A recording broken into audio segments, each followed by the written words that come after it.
Hi every one, welcome to Ananda Vilas life style. நான் Sivasankari Natarajan.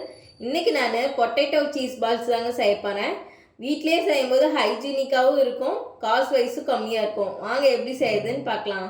First நான் 3 பெரிய உருளைக்கிழங்கு எடுத்துக்கிட்டேங்க. இதை இப்போ கட் பண்ணிக்கிறேன். இப்போ நான் குக்கரில் தான் போட போகிறேன், அதனால் 4-3 கட் பண்ணிக்கிறேன்.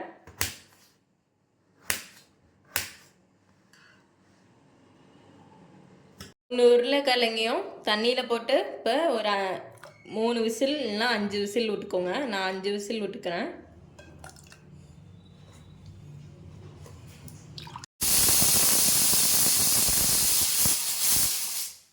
இப்போ பொட்டேட்டோ வெந்துடுச்சான்னு பார்த்துக்கலாம்.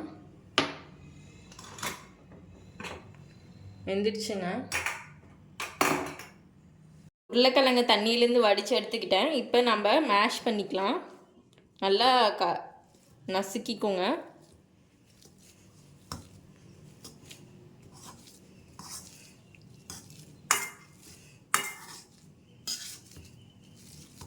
உருளைக்கிழங்கு நல்லா மசிச்சாச்சுங்க.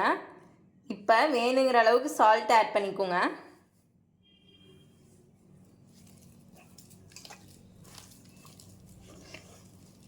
இப்போ பிளாக் பெப்பர் 1/2 ஸ்பூன் ஆட் பண்ணிக்கலாம். Chilli flakes 1/2 spoon. Cheese 1/4 cup துருவுனது. இப்போ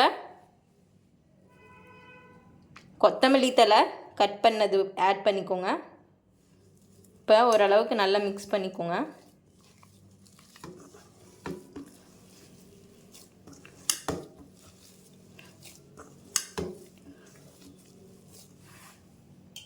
பிரெட் க்ரம்ஸ் 1 ஸ்பூன் ஆட் பண்ணிக்கோங்க.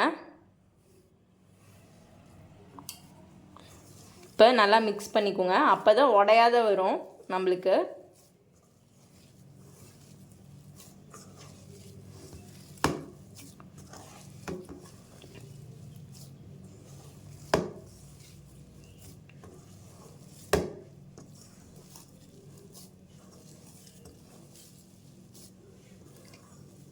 இதை இப்போ பிணைஞ்சு வச்சுக்கோங்க. இப்போ கோட்டிங் ரெடி பண்ணிக்கலாம். மைதா 1/4 கப் எடுத்துக்கோங்க கோட்டிங்க்கு. இப்போ கார்ன்ஃப்ளவர் 1 ஸ்பூன் ஆட் பண்ணிக்கலாங்க. இதை நல்லா மிக்ஸ் பண்ணிக்கணும். இப்போ வேணுங்கிற அளவுக்கு சால்ட் ஆட் பண்ணிக்கோங்க.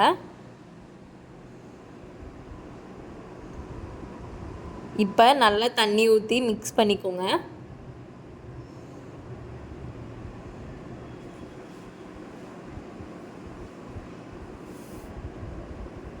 கோட்டிங்க்கு இந்த பேட்டர் ரெடி பண்ணிக்கோங்க. அப்படியே பிரெட் க்ரம்ஸ் எடுத்துக்கோங்க. இப்போ நாம் பால்ஸ் மாதிரி உருட்டிக்கலாம் உருளைக்கிழங்க. இப்போ உருளைக்கிழங்கு எடுத்துக்கோங்க.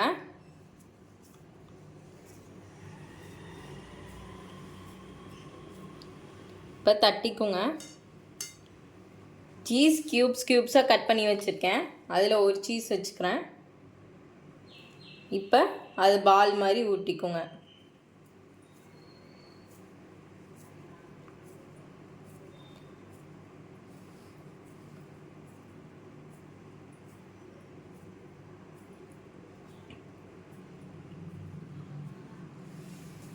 இப்போ இதை ஒரு பிளேட்டில்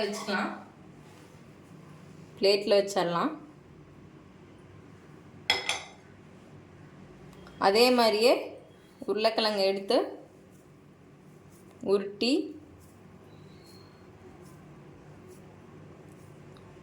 தட்டிக்கோங்க.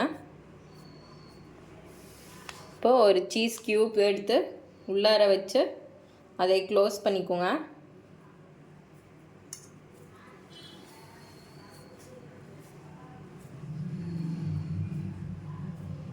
இப்போ உருட்டி வச்சுருக்க பாலை இந்த பேட்டரில் டிப் பண்ணிக்கோங்க. டிப் பண்ணிவிட்டு பிரெட் க்ரம்ஸில் போட்டு எடுத்துக்கோங்க. இதையே நம்ம ஃப்ரை பண்ணி எடுத்துக்கலாம். ஃப்ரை பண்ணுறதுக்கு ஒரு கடாய் வச்சு அதில் காஞ்சனி ஆயில் ஊற்றிக்கலாங்க. இப்போ கடாய் காஞ்சிச்சு, நான் ஆயில் ஊற்றிக்கிறேன். ஆயில் நல்லா காஞ்சிடுச்சுங்க. இப்போ நம்ம ஒவ்வொரு பால்ஸாக போட்டு ஃப்ரை பண்ணி எடுத்துக்கலாம்.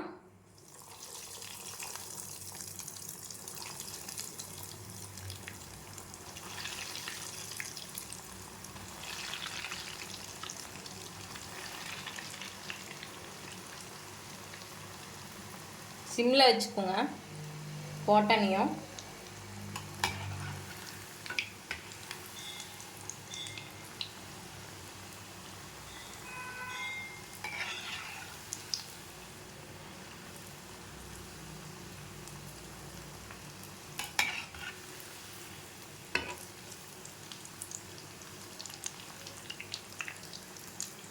ரெண்டு பக்கமும் திருப்பி விடுங்க, உடையாத மாதிரி.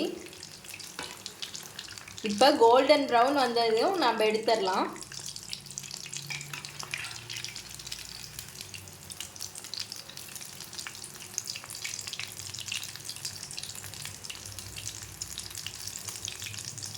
பபிள்ஸ் எல்லாம் அடங்கினே எடுத்துடலாங்க. அவ்வளோதாங்க. இப்போ நான் எடுத்துடுறேங்க, ஒரு பிளேட்டுக்கு ட்ரான்ஸ்ஃபர் பண்ணிக்கிறேன். Potato cheese balls ரெடிங்க.